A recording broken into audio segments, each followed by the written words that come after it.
Hey everyone, and welcome to the Distribution Strategy Group Subject Matter Experts Series episode called AI for Distributors 2025 Review and 2026 Preview.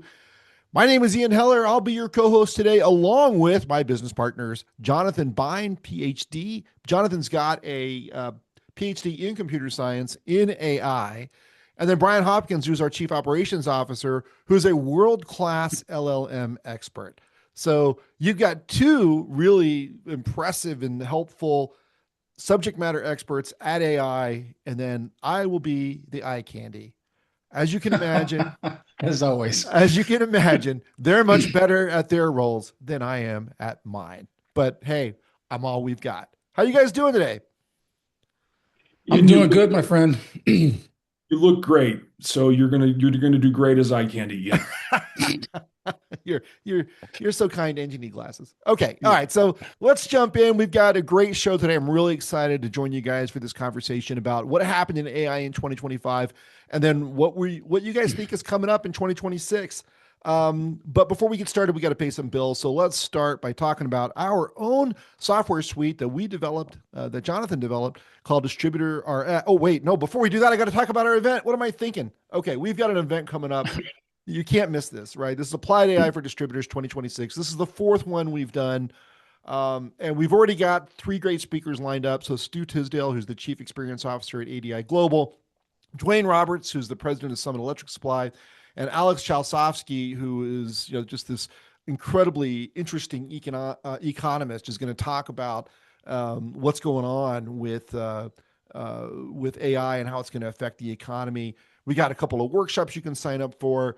It's funny because a lot of times you get teased that when you go to distribution webinar, or excuse me, conferences, it's like stepping back in time because the content's dated, et cetera. This is like a tech conference. Mhm. It's very progressive, and our dress code is you must wear clothes. So it's not stuffy, old people in jackets, right?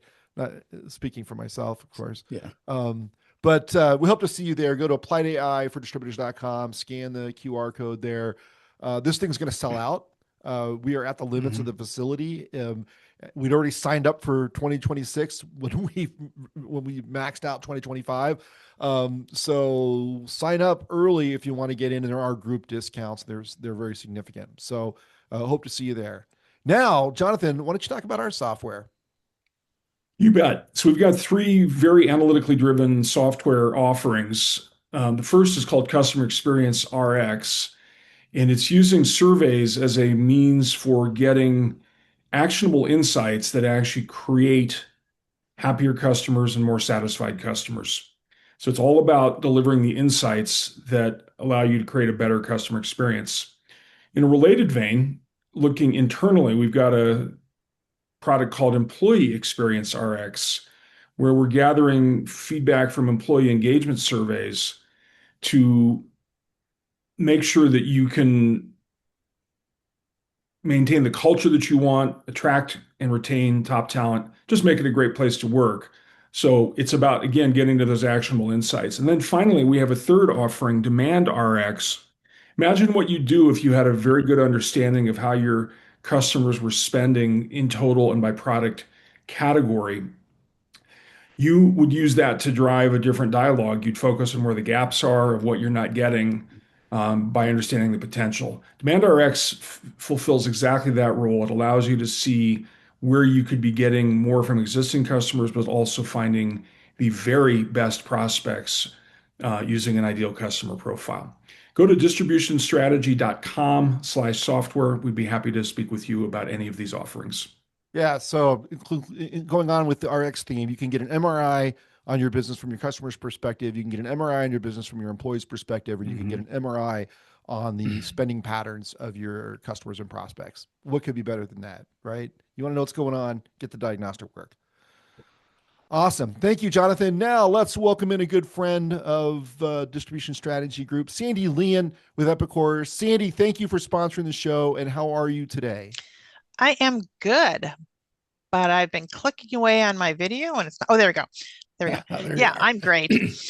Thanks. We're really happy to be a sponsor today, as always. Um, stay on this page. Today, DSG is looking at AI, both this past year and next year. And we know AI can do such amazing things for your business. But many distributors just don't know where to start. One of the easiest places to start is your ERP, the right ERP. You got to have the right ERP. Profit 21 actually brings AI to you with high quality data, your data. You can tap into AI without massive restructuring. Profit 21 is embedded with a Prism AI and can jumpstart your entry into the AI world. And we know AI is already making a difference to some of our customers. We are working closely with some distributors now to make sure that they're making the most of the AI that they're getting in Profit 21. So what does that look like in reality? I'm going to have Ian play a short video that will show you what AI can do, and particularly for this one, for your inventory team. But it can really do so much more for all of your teams. As you listen to this quick video and to the webinar, think about your technology plans for 2026 and think about Epicor. If you're in the market for new tools, we'd love to talk. Okay.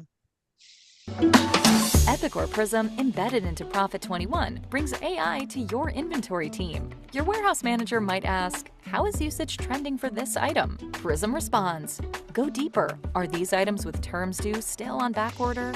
Prism will provide an analysis, including breakdowns of peaks and drop-offs. With Epicor Prism, you can expect informed decision-making, more accurate forecasting, personalized customer service, and overall operational efficiency. Awesome. Thanks. And thanks for letting us be part of this program. You're welcome. And if you want to get a hold of Sandy, it's sandy.lien. That's LIEN at epicor.com. Or to learn more, go to epicor.com/distribution. Sandy, thank you so much for sponsoring another one of our programs. We appreciate it as always. Now I'd like to bring in Mila Medic from Proton AI. Mila, thank you for sponsoring the program. Welcome to the show.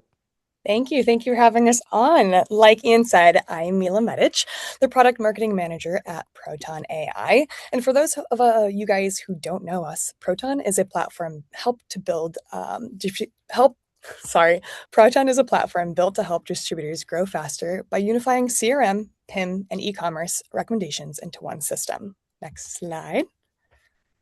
So most distributors try to grow by hiring more people, and that's worked for a while. But today, teams are buried in admin work and scattered data, using tools that weren't designed for distribution. Adding headcount also doesn't always fix the chaos.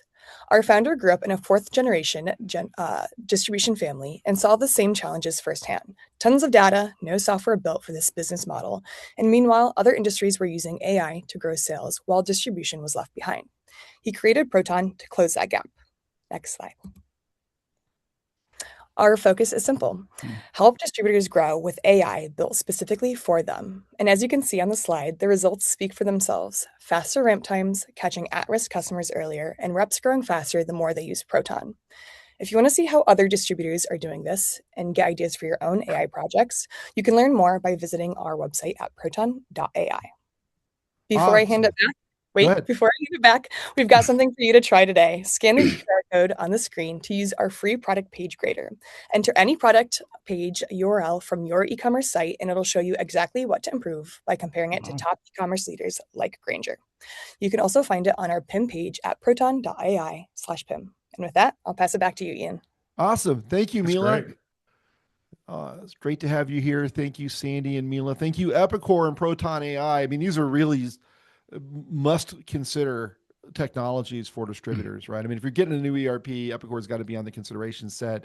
If you want to move into AI-enabled new levels of productivity and performance, you've got to look at Proton AI. So we appreciate their support, but they're totally relevant to today's conversation. Yeah. So, okay, guys. So, All right. how was 2025 in AI? Who wants to kick off? So if you're gonna review 2025, what do you think were the signals that leaders picked up that said, hey, AI is moving from experimentation to something that demanded their attention? I mean, we saw, you've talked about this numerous times, Jonathan, how at the first AI show, it was a bit of a deer in the headlights at our conference back in, was it fall of 2023 that we did the first one? Yeah, it was like the October of 23. Oof, long time Well, ago. I often talk about that flip side of fear and excitement, and there was more fear in the room than excitement. And I think through 24 and definitely into 25, things have shifted into excitement. There's still some fear. There's still fear about what does this mean for my job or my Yeah. family or my children's jobs in the future. But I think the use of AI is deepening radically, whether it's in the generative AI, large language model world, or in the deployment of AI-enabled applications. Um, we've seen such innovative and creative uses of generative AI, and I think a lot of people are experimenting with that. IT and finance are trying to make sure that there's not sensitive information being shared with an LLM. But I think that pushback from finance and IT is evidence of how much is actually happening, that people are taking initiative. Um, Brian, what are you seeing on the Gen AI side? Well, I'll take a step back though. I attended the 23 conference as a distributor, and now I saw the last couple of conferences we did. And where I think the changes happened is that fear of what is AI going to do to the business has morphed into what is AI going to do to people. So I think that fear has changed. But what I really think the biggest shift has happened is this is not an IT thing anymore, right? Because AI is such permeation in our society. This stuff is coming from sales reps and branch managers and warehouse guys saying, how do we use AI to make our business to make it easier for me to do work?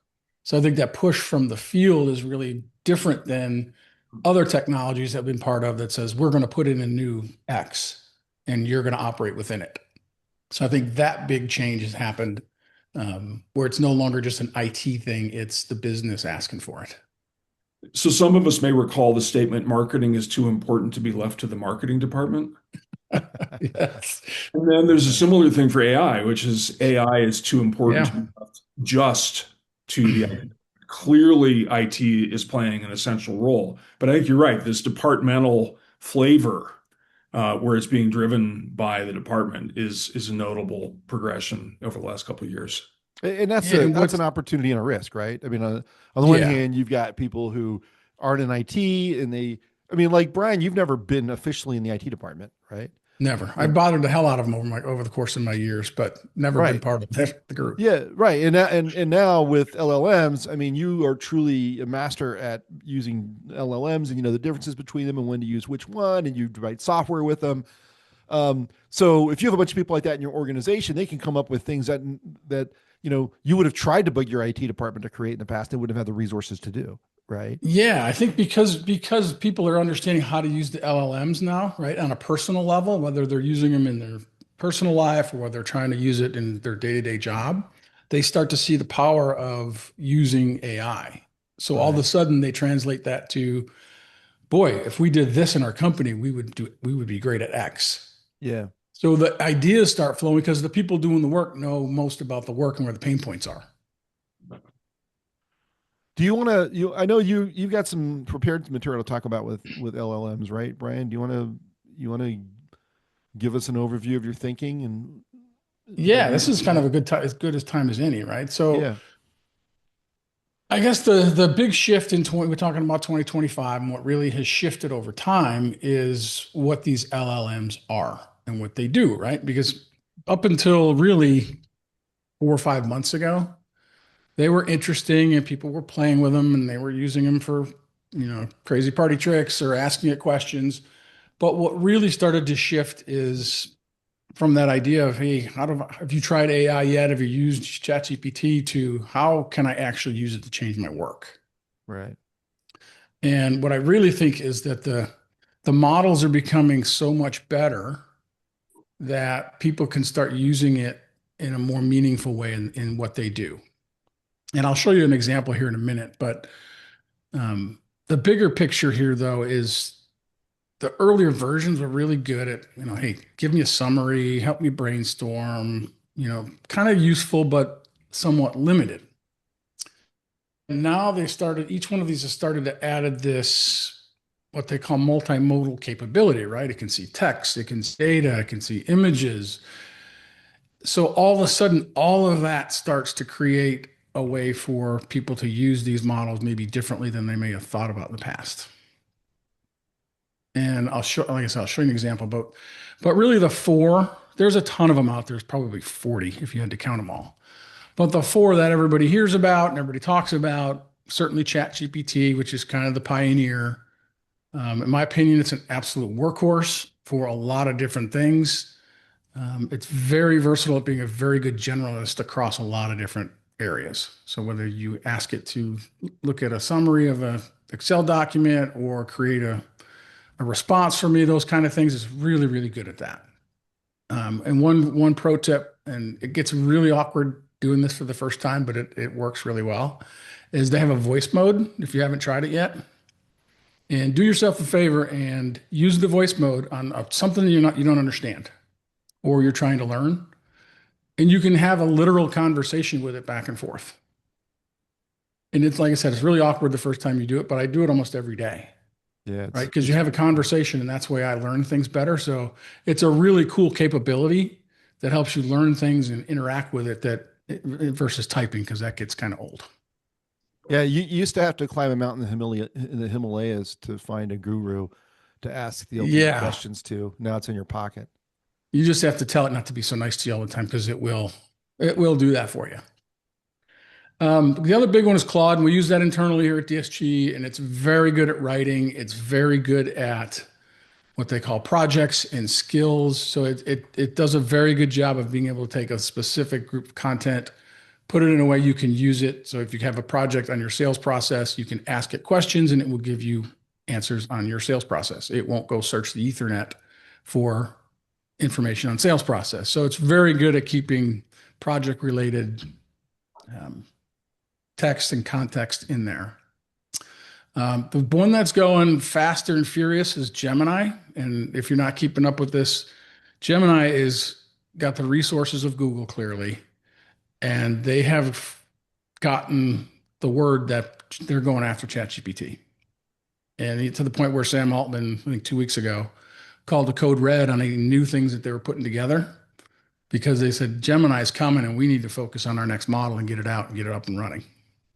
And their angle in part is that they're going to use regular Google search to validate results to ensure they're more accurate, right? Exactly. That's their differentiator. Is we don't just use the resources of the LLM, we then validate and confirm the findings through Google searches.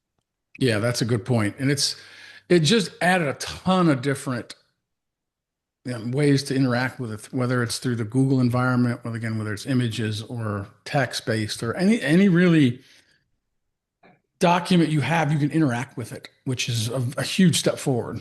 Right. And then the other one that I will tell you is go find Notebook LM. I've wrote a couple of posts about this. I'm going to write a couple of more.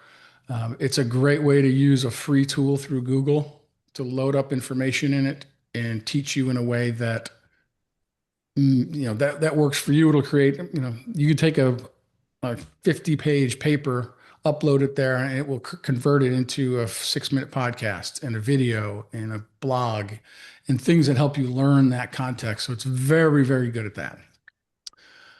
And then the last one is Perplexity. And Perplexity is, in my opinion, the best one to look at in terms of finding real-time information. It's kind of like Google on steroids, but what it does differently is it gives you the answer to your natural language question in a way that Google doesn't, right? It gives you, here's the answer, but then it gives you the sources. So then you can say, here's where I want to go with that. But, and I guess I'll say last to wrap up just the LLMs in general, they're all getting better. They're all getting more similar with the capabilities. And I think they'll be at a point where they're very good at them all together collectively. But the key for you as you look through those is think about what you're trying to accomplish and which is the best LLM for you to make that happen. So Brian, when you think about this, are we going from LLMs that started out as special purpose to now things that are more general purpose that look similar. You made some reference to that in terms of Mhm. capabilities. So do you see things going towards general purpose LLMs away from special purpose? Not necessarily special purpose, but I think they'll all have the same capability. Okay. Right. So if you to try to create an image in ChatGPT, for example, it's going to give you one thing, but if you go to Gemini and do that, it's going to give you a radically different and better image. Okay. Right. So the quality is different. So I go to Gemini to create images. I don't go to ChatGPT. Hmm. I go to ChatGPT to do reviews of documents. I don't go to Gemini. So it's really about trying the tool that that's best intended for your purpose, and you've got to try them. That's the whole thing. Is you can't sit on the sidelines and say I'm not sure what I'm going to do. You've got to try them because it's for leaders especially. LLMs are understanding they're very important as you go to pick software because these things are based and built with LLMs. So you need to understand how they operate to help you choose the software better. I'm confident there are listeners on our show today who are using Copilot. Some may consider Copilot a notable omission from your list. Can you say more about that? Copilot is safe for most companies that are operating in the Microsoft environment. So it feels safe. It feels like a good way to unleash an LLM on with your organization and have people use it. But in my opinion, it lacks most of the real functional capabilities of either a ChatGPT, Claude, or Gemini. And the problem I see with that is if you do that and you give them Copilot and they start to use it and it doesn't provide a lot of value for them day to day, then it's hard to get AI to get accepted more readily in the organization. So AI gets a bad rap in that It scenario. kind of gets a bad rap with that. Yeah, it's kind of one step above Siri, which is not even really AI. Yeah, in my that's a good way to opinion. put it. Right. You can follow Brian three different ways, by the way, if you're interested in learning more about LLMs and from his vast operating experience working as a senior level at several different distribution companies. If you follow him on LinkedIn, he does these hop forward, Hopkins, Mhm. hop forward entries. How often you do those? At least once or twice a week, Brian? 3 times a week. Yep. 3 times a week. And then you can read his articles on distributionstrategy.com and our newsletters. He also does co-host a show called AI News and Gurus. In fact, the last one featured Patricia Velasquez, who's the strategic insights lead at Google. Fascinating conversation. He co-hosted with a friend of the firm, Brooks Hamilton of AI Strategy Advisors. And then he had a couple of people from Daylit on. So this is really fascinating, very distributor specific AI expertise that you would be hard pressed to get elsewhere. So if you're interested in learning about LLMs, and everybody should be, and by the way, Brian, you're starting to move more into agentic AI now as that's becoming more online. You got to follow Brian. Yeah. So Yeah. Agentic is where things are headed. It's not quite there yet, but that's where it's going very quickly. So why don't we talk about agentic next, and then Jonathan, in a few minutes, we'll come back to you and ask for an overview of where distributors are applying AI across the enterprise. That sound like a good sequence? Okay.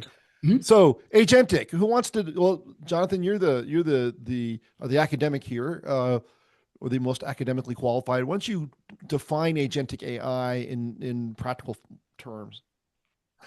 I think agentic AI it's a simple idea is that it's actually doing something as opposed to providing information. So the key verb that we associate with LLMs and Gen AI is prompting. It is sitting there and it is waiting to be prompted before anything happens. And with agentic AI, it's able to do things, sometimes unattended. So let's just take a simple example. You want to travel from wherever you are to see your in-laws for Christmas.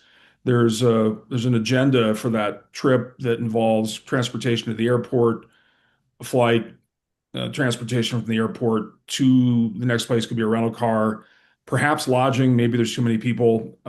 So putting together that whole itinerary is something you could have an agentic AI agent do, right? You could have them not just surface the information for you, but actually book the reservations using your your mileage accounts and your credit cards and all of that. Turn that to distribution.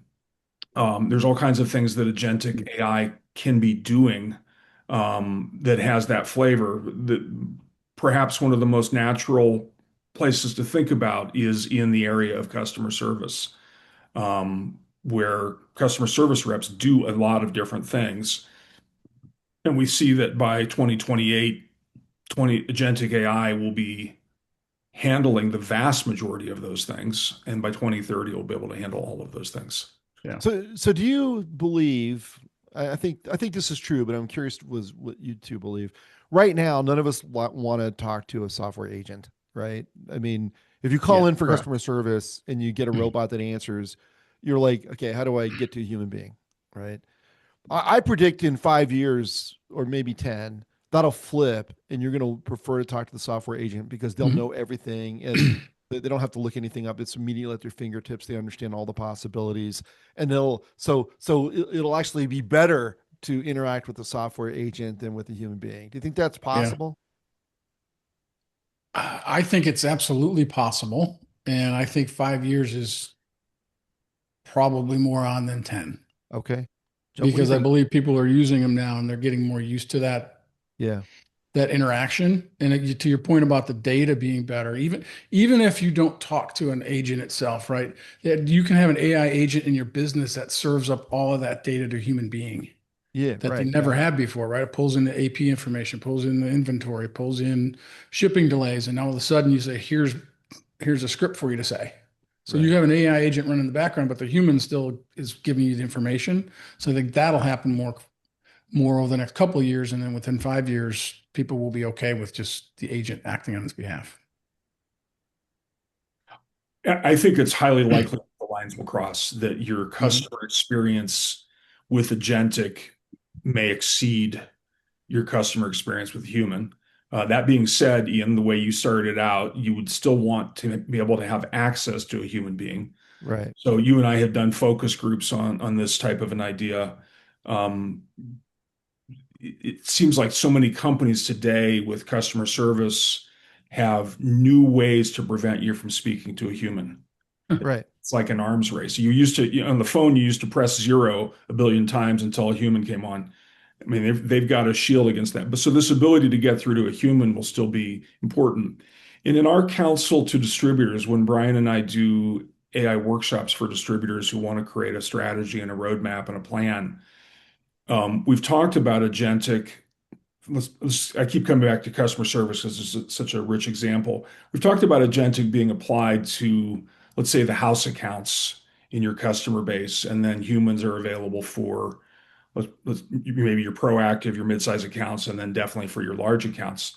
But to your point, it may be the case that the customer experience with agentic is going to be superior because it has, as you said, all that information at its fingertips. Yeah. I think the other piece of it is that agentic, the technology will be ready within a year. We've seen very rapid evolution with some of the agentic technology companies who are looking to sponsor content through us. So I think it'll be ready within a year. We are hearing about companies, very innovative, forward-thinking companies who are starting to apply agentic to things like customer service. But I think for the vast majority of our audience and distribution, the technology will be ready before the distributors or the end customers are ready.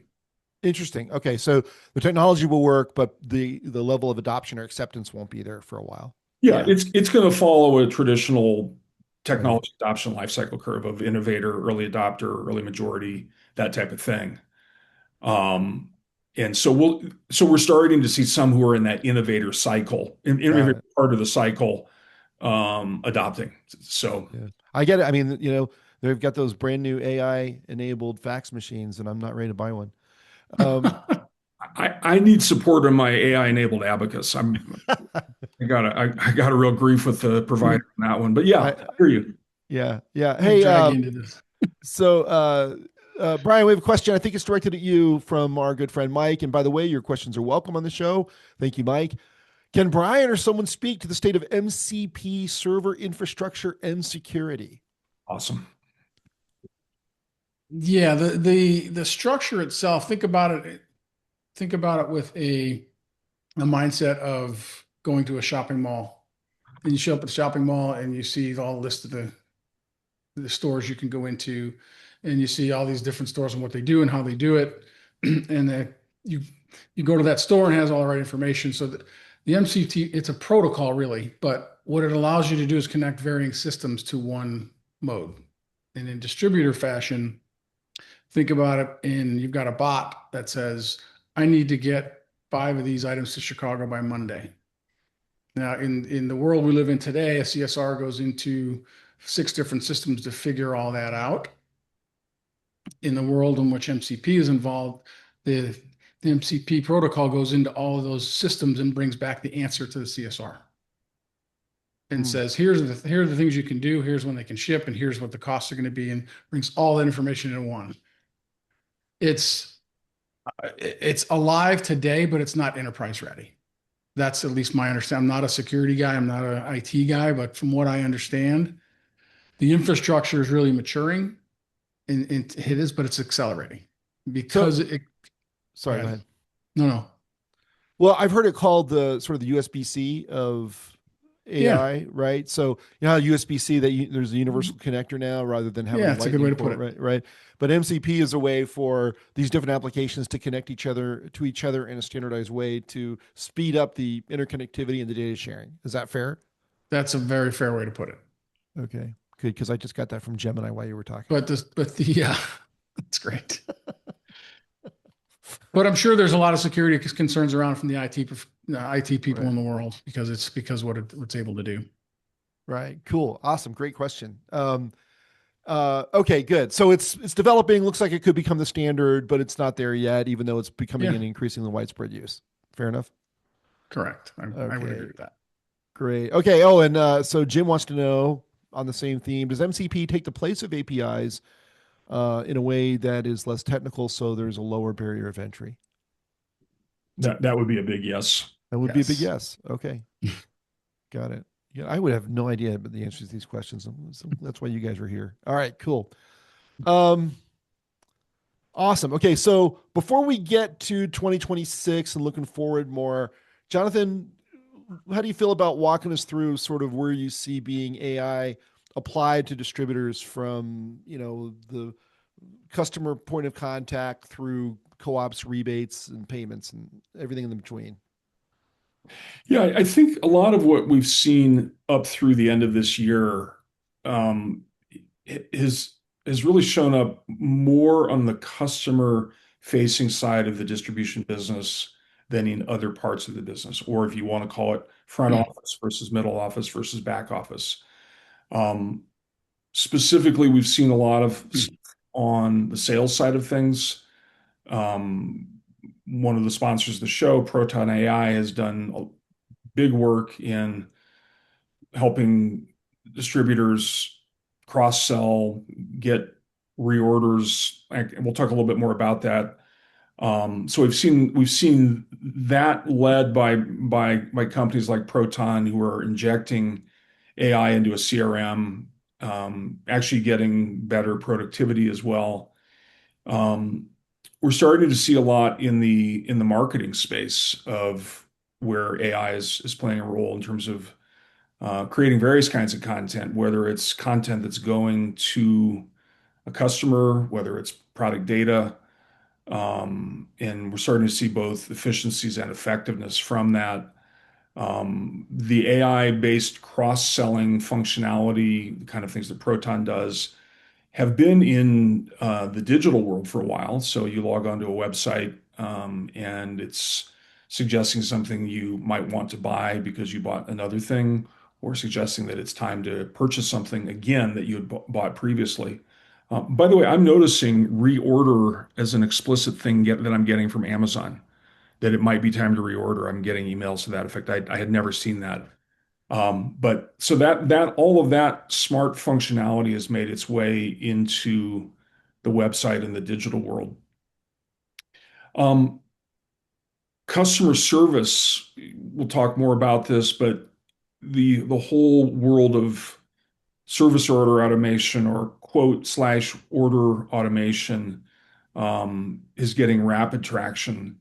Um, it doesn't apply for all companies, but it does apply for a large swath of distributors.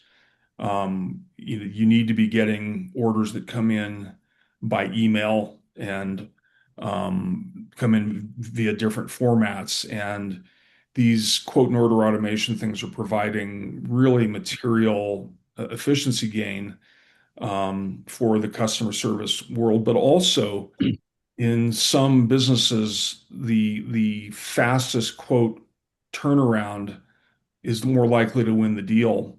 And I talked to a company last week that had been applying this type of logic, and they attributed about a 13% growth in sales to being able to get quotes turned around faster, Wow. which is astounding. But they are in an extreme business where first quote wins a lot of the time.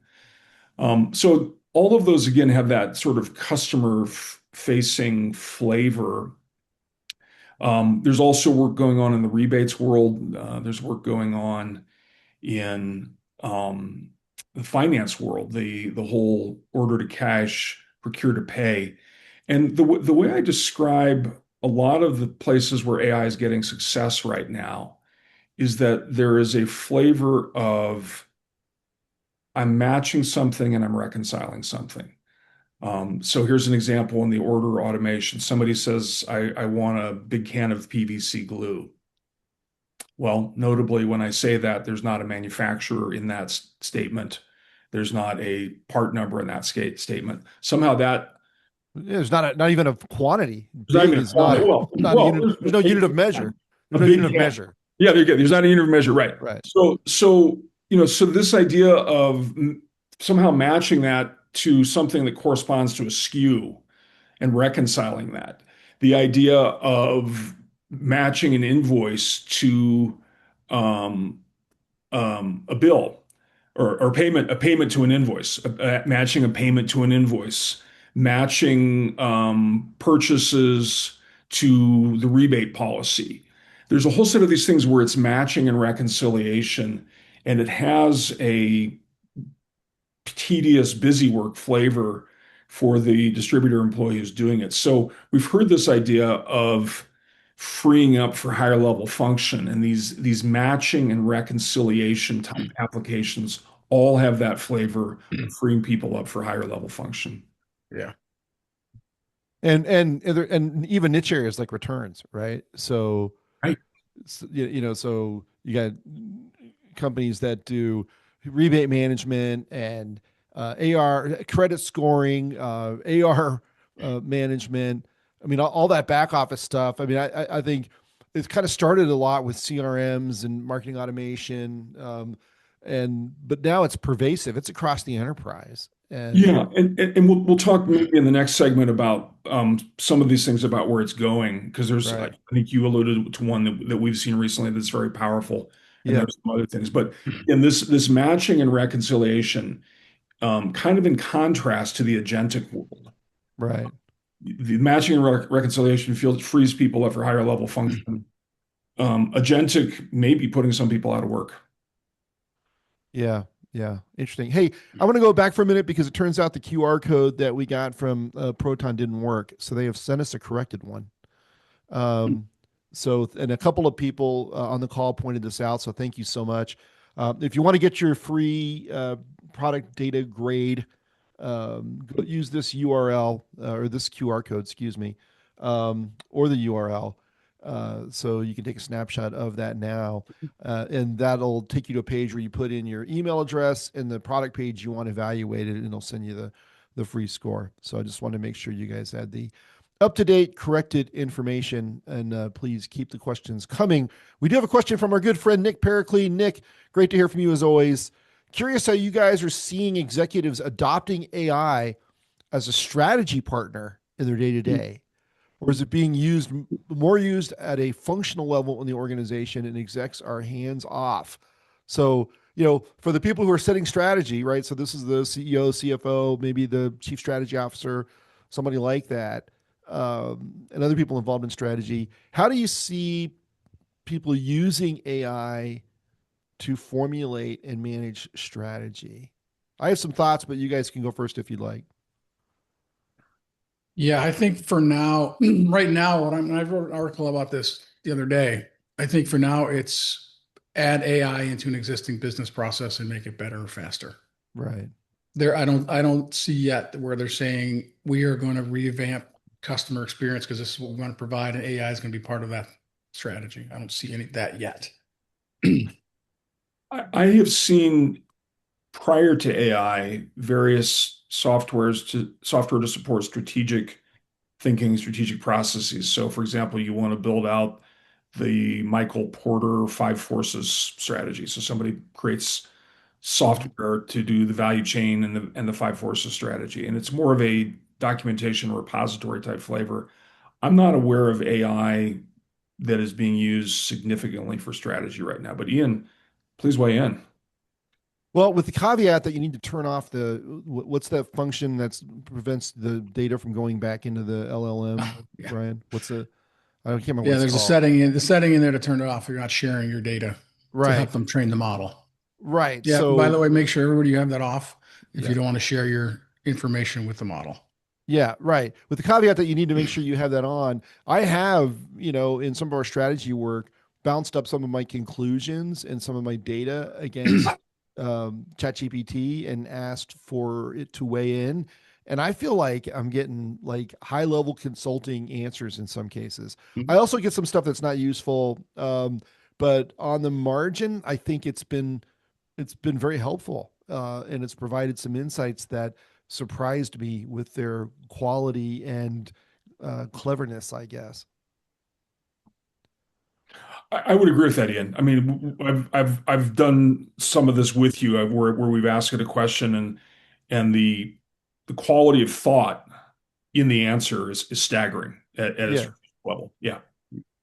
Yeah. I mean, that's because it's based on some of the smartest people in strategy in the world putting their work on the internet, and it just steals it, Yeah. which is another problem. But it's out there, and if you're not using it, your competitors are, right? Um, okay, so you use the term higher level function, redeploying to a higher level function earlier, Jonathan, that you're going to bring in the repeatable task automation powered by AI that's going to free up employees to work on higher level functions. And we hear a lot of companies say, we're not going to lay anybody off. We're just going to allow attrition to drive up productivity. And so AI is not going to result in job loss. The problem is about 2/3 of attrition is driven by people leaving for other jobs. Okay, if you look up the data, that's about what it is. So if there are no other jobs, because everybody's following this pattern, or a lot of companies are following this pattern, then attrition is going to slow down, and it's not going to keep up with the productivity benefit potential of the AI that you're implementing, right? So it feels to me like there's a bit of a zero sum game here where, if nobody's hiring anymore, or if the hiring numbers drop dramatically, then just by the nature of things, attrition, employee turnover is going to slow down because people don't have other jobs to go to. So eventually, if you want to get these gains, you're either going to have to create a lot of higher level function jobs for people, or you're just going to lay them off. And in my experience, it's probably going to be some combination of both. Jonathan, looks like you Yes, have another but opinion. not everybody's at the same. Not everybody's going to be adopting AI at the same speed. So if we Agreed. assume there's this, adoption curve, innovator, early adopter, early majority, late majority laggard. If we assume there's that kind of curve between now and the end of the decade, you will almost certainly be able to rely on natural attrition to to monetize the productivity gains if that's what you choose to do. Now you could choose to do, hey, we're just going to do more with the same capacity. We're going to try to keep our capacity the same. We're just going to try to do more with it because of AI. Or you could say we're going to try to do more with less. I think there was an interesting tension at our conference in Chicago this year around this idea where the family held businesses and the ESOPs were like, oh no, we're never going to lay anybody off because of AI. And the private equity guys and the public company guys were like, you're saying this like it's a problem, you know, Yeah. right? It's like, what's the problem? We're cutting headcount. Right. But I think so. I think people will be able to choose within those strategies. But I think the good thing about it is that the rate at which the technology is becoming available actually corresponds nicely to the amount of attrition that might have been achieved, right? So if all of this technology were available today that we think is going to play a role in the labor savings, you would have a different problem in terms of you can't just rely on natural attrition. But some of this technology, if you think about where it's going in the warehouse, if you think about some of the things that are happening, um, that will be happening with agentic, those are a couple years out. And a couple more years of attrition of, you tell me your attrition in the warehouse per year. I mean, you could probably, you're gonna have no problem getting to the attrition number you need in the warehouse. Customer service, same thing. It'll actually time out pretty well so that few companies are going to have to make hard calls if that's what's needed. And I see it a little differently, not just from an employment standpoint, but now if I'm thinking about I've just freed up 5 people, now what do I do with them? Because you're not automatically going to turn a CSR into a sales rep. That's kind of the go-to thinking in some cases because they don't necessarily have that skill. But where I start to think about it is, I go back to my days of continuous improvement at Grainger, really. And we always didn't have enough time to work on improvement projects within the business because people were busy doing their work. They're busy placing orders and doing all the things CSRs do.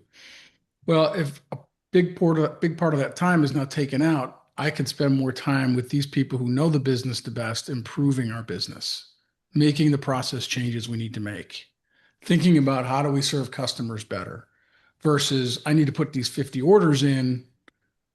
I don't have time for this improvement stuff. So I think that's another way to look at it in terms of what do you do with that headcount?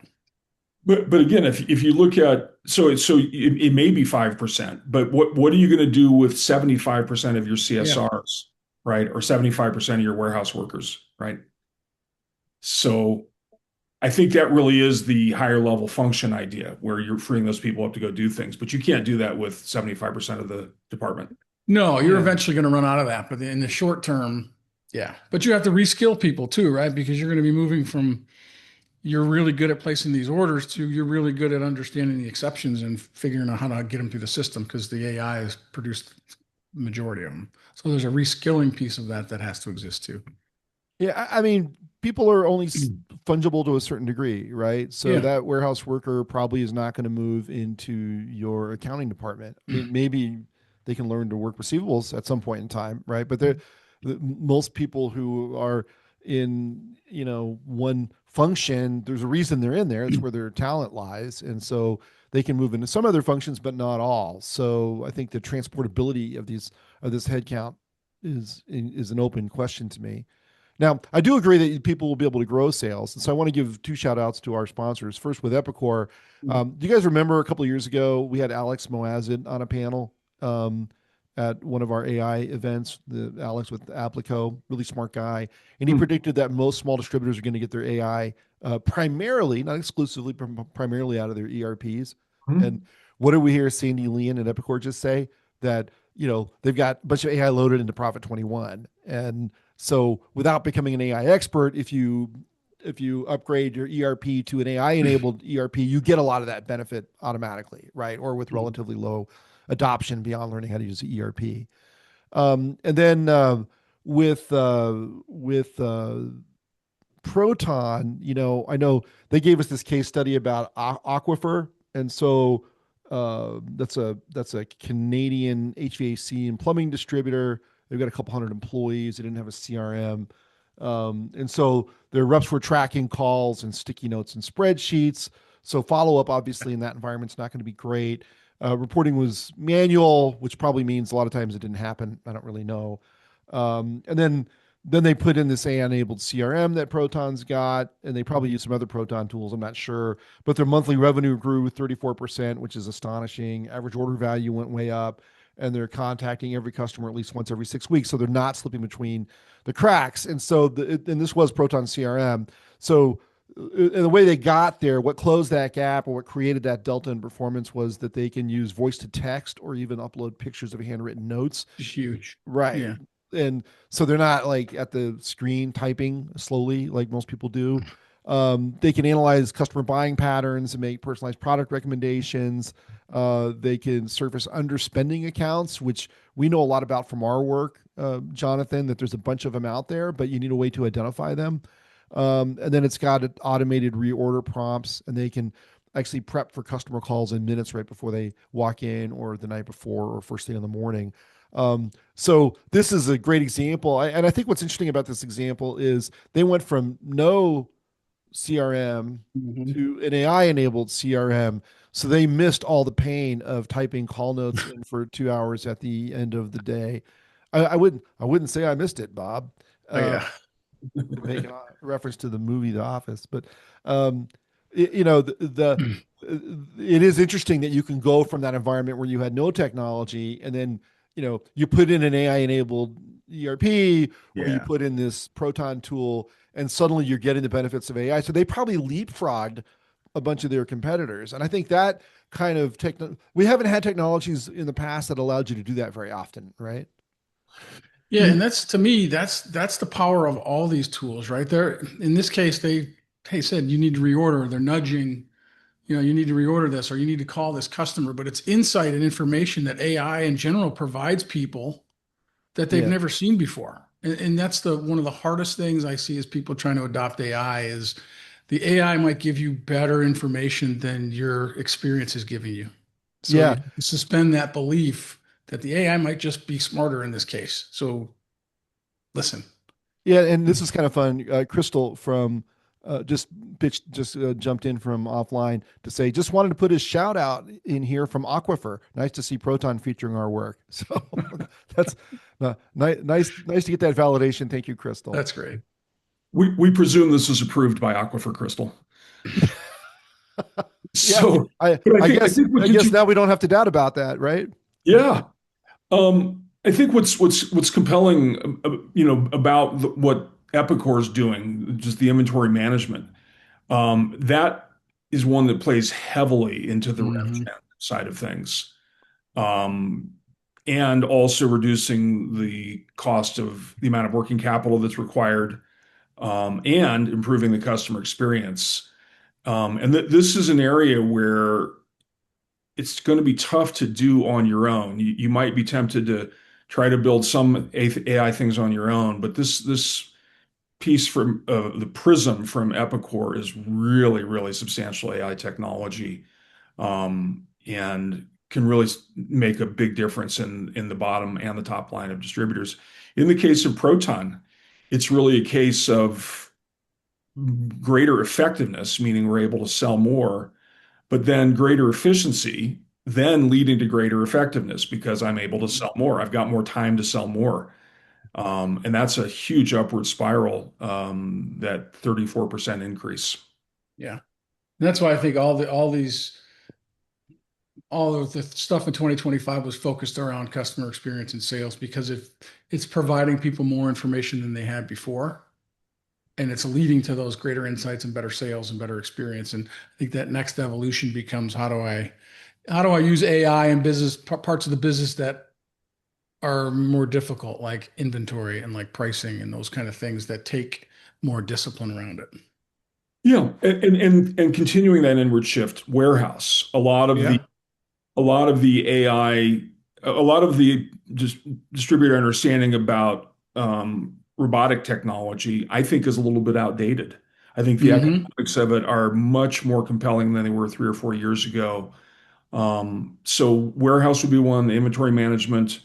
There's a bunch of stuff coming down the road in finance, credit management, which is something that distributors have to do every day, and they don't have good tools for doing that.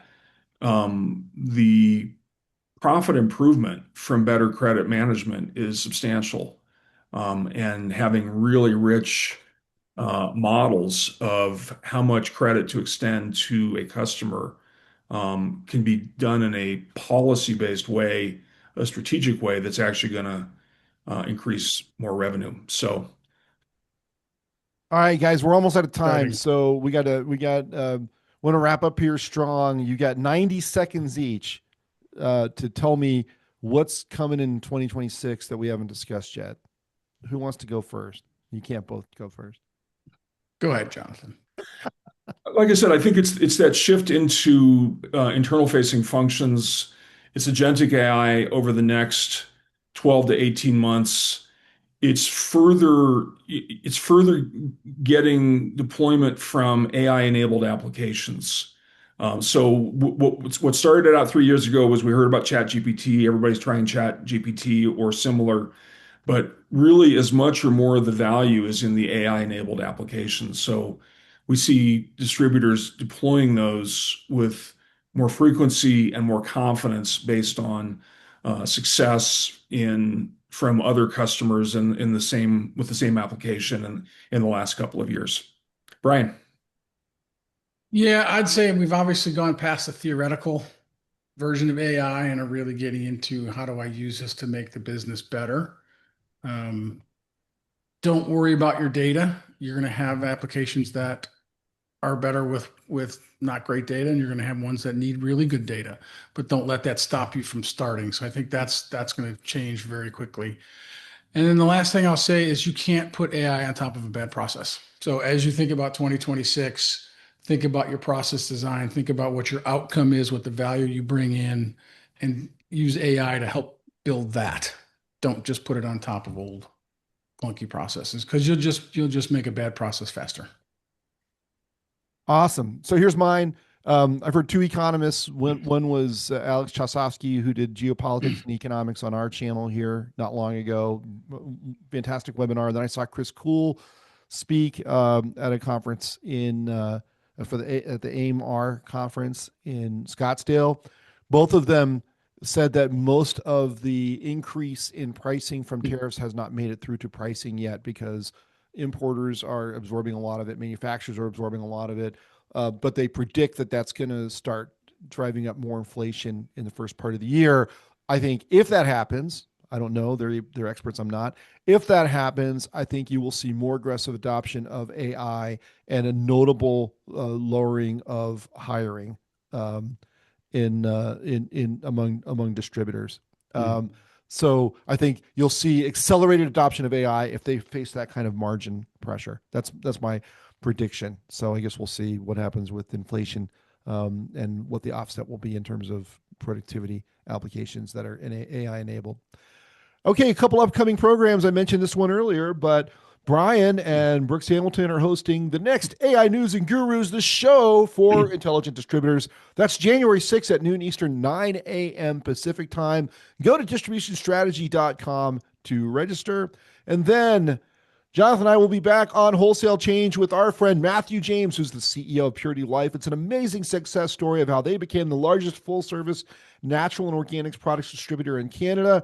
Matthew is an incredibly bright and gracious and an interesting individual to listen to on how he runs a absolutely terrific distribution company. We're looking forward to having that conversation. So, but for now, Jonathan, Brian, thank you so much. It's a fascinating discussion.